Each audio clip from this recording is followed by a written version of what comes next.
Halo teman-teman semua, balik lagi sama aku Agus Arta. Dan di video kali ini aku mau memberikan informasi terbaru ke kalian seputar pelaksanaan SKB CPNS khususnya di instansi Kejaksaan RI.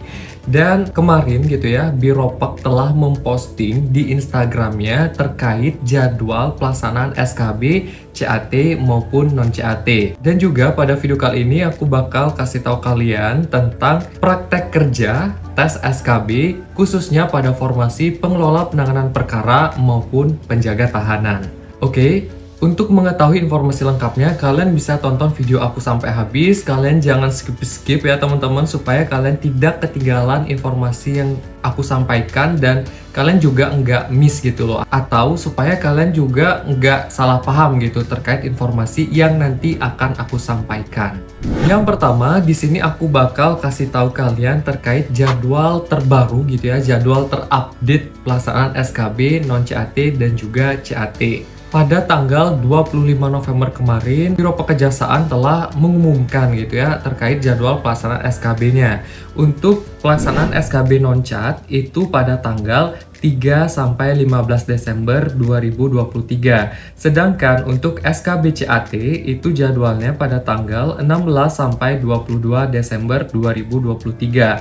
Dan mungkin teman-teman yang sempat nonton video aku ya sebelumnya yang bahas terkait urutan pelaksanaan SKB CPNS, itu kan kalau di tahun aku kemarin itu yang pertama adalah SKB CAT. Sedangkan untuk di tahun ini, tahun 2023 ada perubahan yang mana SKB pertama itu adalah SKB non-CAT, barulah SKB CAT. Berikutnya informasi yang kedua terkait lokasi SKB non-CAT itu ada di 12 kota yang ada di Indonesia. Nah, ini aku bakal kasih tahu juga ya, aku bakal tampilkan daftar 12 kota pelaksanaan SKB-nya. Nah, untuk titik lokasi SKB non-CAT ini itu dikelompokkan berdasarkan lokasi kalian saat tes SKD kemarin. Nah, misalkan ya, aku sebagai contoh supaya kalian itu ada bayangan gitu ya. Misalkan kemarin saat kalian tes itu ada di Gedung Christian Center. Nah, nanti untuk sentra pelaksanaan SKB non-CAT-nya ada di Makassar. Nah, misalkan lagi nih, kemarin itu kalian lokasi tes SKD-nya di Hotel Hermes One. Berarti nanti saat SKB non-CAT kalian sentranya ada di Kota Medan. Kayak gitu teman-teman. Jadi ini ya untuk sentranya pelaksanaan SKB di 12 kota Indonesia. Selanjutnya untuk lokasi SKB CAT berdasarkan titik lokasi BKN yang akan ditentukan kemudian, dan nanti panitia itu akan melakukan pemilihan titik lokasi SKB CAT ini pada tanggal 3 sampai 15 Desember 2023 teman-teman. Informasi yang berikutnya terkait perubahan lokasi SKB non-CAT dan juga SKB CAT. Kalau non-CAT itu kalian dapat melakukan perubahan lokasi pada tanggal 26 sampai 27 November 2023 melalui website atau portal recruitment.kejaksaan.go.id. Nah, jadi ayo nih teman-teman yang mau melakukan perubahan jadwal lokasi SKB bisa nih dipercepat ya karena tanggalnya udah mau berakhir. Jadi misalkan kalau kalian mau melakukan perubahan jadwal ya, kalian login aja dulu ke recruitment.kejaksaan.go.id. Lalu kalian itu tinggal login. Kalau kalian udah berhasil login, kalian pilih menu perubahan titik lokasi SKB non-CAT lainnya. Nah, misalkan kalau kemarin saat kalian SKD-nya itu dapat di Hotel Saka gitu ya, otomatis itu kan masuk ke sentra yang ada di Medan. Tapi kalian sedang ada di Kota Makassar. Kalian tinggal pilih aja sentra Makassar untuk SKB non-CAT-nya teman-teman. Intinya kalian tinggal lihat aja ya nanti pilihan kota yang tersedia sesuai dengan tempat tinggal kalian saat tes nanti.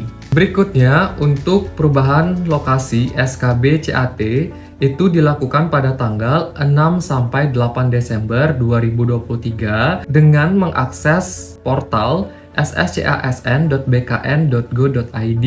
Untuk perubahan jadwal SKB CAT ini juga masih belum waktunya ya teman-teman. Jadi kalian bisa tunggu aja nanti untuk informasi lebih lanjut terkait pemilihan lokasi yang disediakan oleh panitia dan sesuaikan juga dengan lokasi kalian tinggal saat tes. Nah, kalau misalkan kalian itu nggak melakukan perubahan jadwal gitu ya saat pelaksanaan tes SKB nanti, itu sebetulnya nggak apa-apa juga. Karena nanti untuk pemilihan sentra SKB itu akan dilakukan otomatis oleh panitia sesuai dengan lokasi kalian saat tes SKD kemarin. Nah, untuk jadwal lengkapnya kalian nanti itu dapat di tanggal berapa, terus untuk alamat lengkap titik lokasi SKB kalian nanti di mana, itu tenang aja teman-teman, karena tanggalnya juga masih berjalan ya. Jadi kalian bisa tunggu aja dulu nanti sampai tanggal akhirnya, atau kalian juga bisa selalu aja pantau ya di websitenya biropak.kejaksaan.go.id atau di rekrutmen.kejaksaan.go.id, atau kalian juga bisa rajin-rajin nih untuk cek Instagramnya Biropak, karena biasanya di situ nanti akan diberitahu informasi update terbarunya supaya kalian itu tahu nanti jadwalnya dapat di tanggal berapa, lalu lokasi pastinya itu di mana, supaya kalian itu nggak ketinggalan jadwal teman-teman. Next, di sini aku mau bahas seleksi atau tes praktek kerja khususnya pada formasi pengelola penanganan perkara maupun penjaga tahanan. Dan aku juga udah sempat tanya ke panitia daerah di provinsiku tugas saat ini, katanya khusus di formasi penjaga tahanan itu kan tahun lalu nggak ada tes praktek kerja yang terpisah kayak di tahun ini ya, dengan tes bela diri di tahun lalu kan. Tapi di tahun ini penjaga tahanan itu ada tambahan tes praktek kerja, dan aku udah tanya itu praktek kerjanya adalah praktek kerja komputer, mirip dengan di pengelola penanganan perkara. Nah, untuk praktek kerja berdasarkan pengalaman aku tahun kemarin ya teman-teman, di sini aku mau pertegas praktek kerjanya ini yang aku dapatkan kemarin di tahun lalu ya.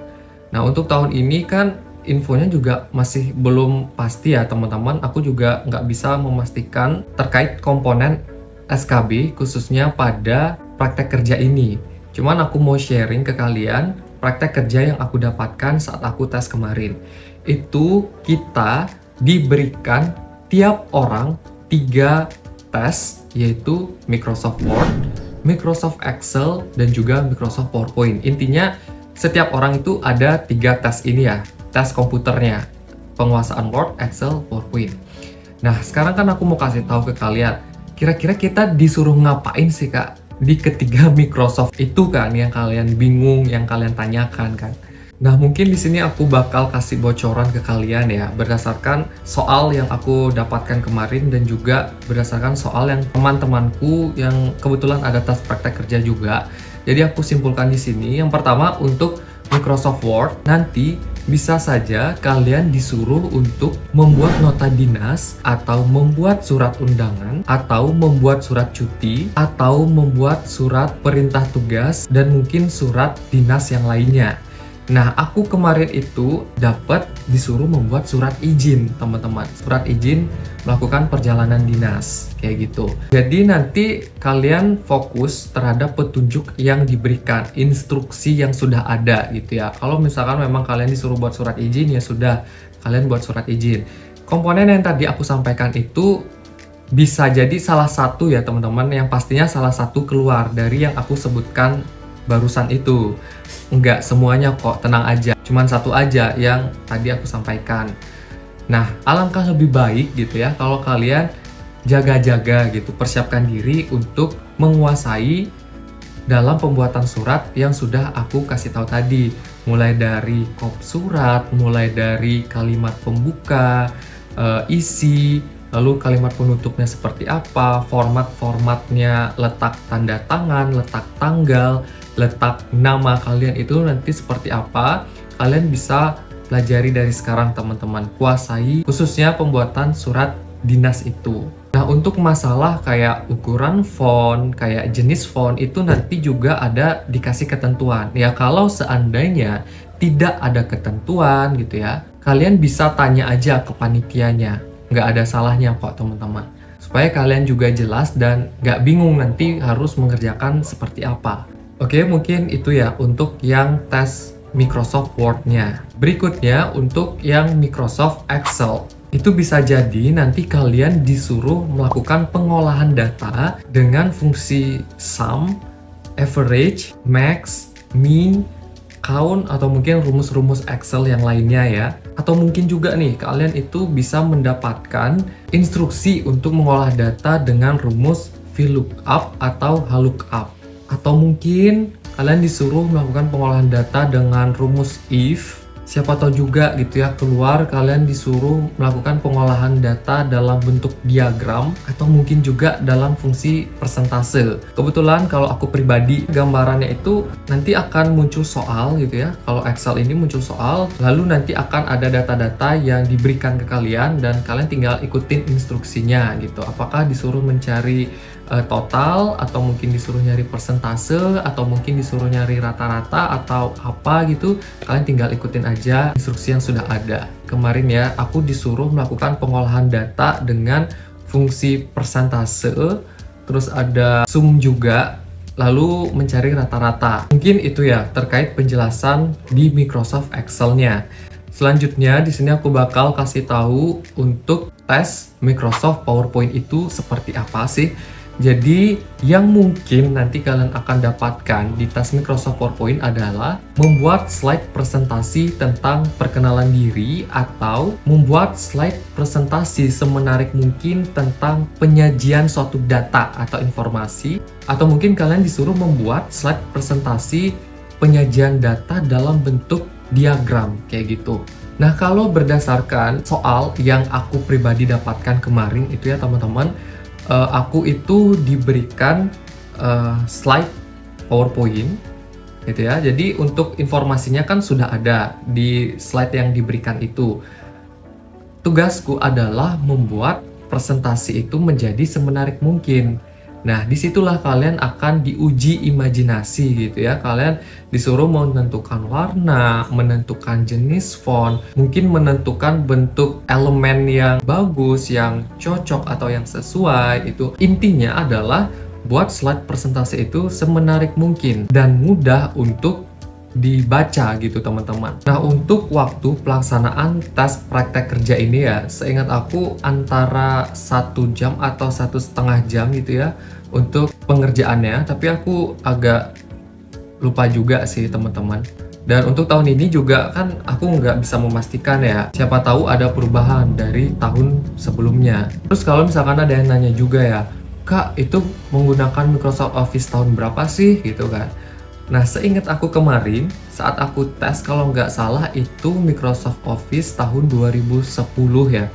Cuman untuk tahun ini kan siapa tahu memang ada perubahan juga, kita nggak bisa memastikan, jadi nggak ada salahnya juga kalau kalian memang ingin latihan di Microsoft Office terbaru atau mungkin yang 2010, tergantung kalian itu punyanya tahun berapa gitu teman-teman. Pokoknya untuk praktek kerja ini, saran dari aku adalah kalian harus menyimak dengan baik, dengan seksama gitu ya, karena sebelum tes nanti akan diberikan instruksi atau pengarahan oleh panitianya dalam pelaksanaan tesnya nanti, dalam pengerjaannya itu. Kalau semisal kalian itu ada yang ingin ditanyakan saat kalian melakukan tes, saat kalian mendapatkan soal gitu, kalian jangan ragu untuk angkat tangan dan bertanya langsung ke panitianya supaya waktu kalian itu juga nggak habis ya karena kalian bingung mau ngapain. Takutnya nanti kalau kalian nggak nanya terus kalian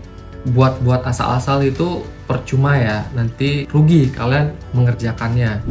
Oke, mungkin segitu aja teman-teman terkait informasi jadwal pelaksanaan SKB dan juga informasi tentang kisi-kisi gitu ya, atau komponen yang nanti akan diujikan pada tes praktek kerja, khususnya formasi pengelola penanganan perkara maupun di penjaga tahanan sesuai dengan pengalaman aku di tahun lalu. Dan untuk di tahun ini karena informasinya juga masih belum banyak ya, jadi aku cerita berdasarkan memang pengalaman murni di tahun kemarin. Dan semoga kalian paham gitu ya terhadap apa yang aku sampaikan, dan aku juga berharap semoga di tahun ini nggak jauh berbeda dengan tahun aku kemarin. supaya kalian juga dalam melakukan persiapan itu nggak sia-sia ya. Oke, mungkin itu aja. Jangan lupa untuk subscribe agar kalian tidak ketinggalan informasi terbaru dari aku, karena beberapa hari ke depan aku mau update terus terkait komponen pelaksanaan SKB ini. Jangan lupa like dan juga share video ini. Terima kasih dan sampai ketemu di video berikutnya.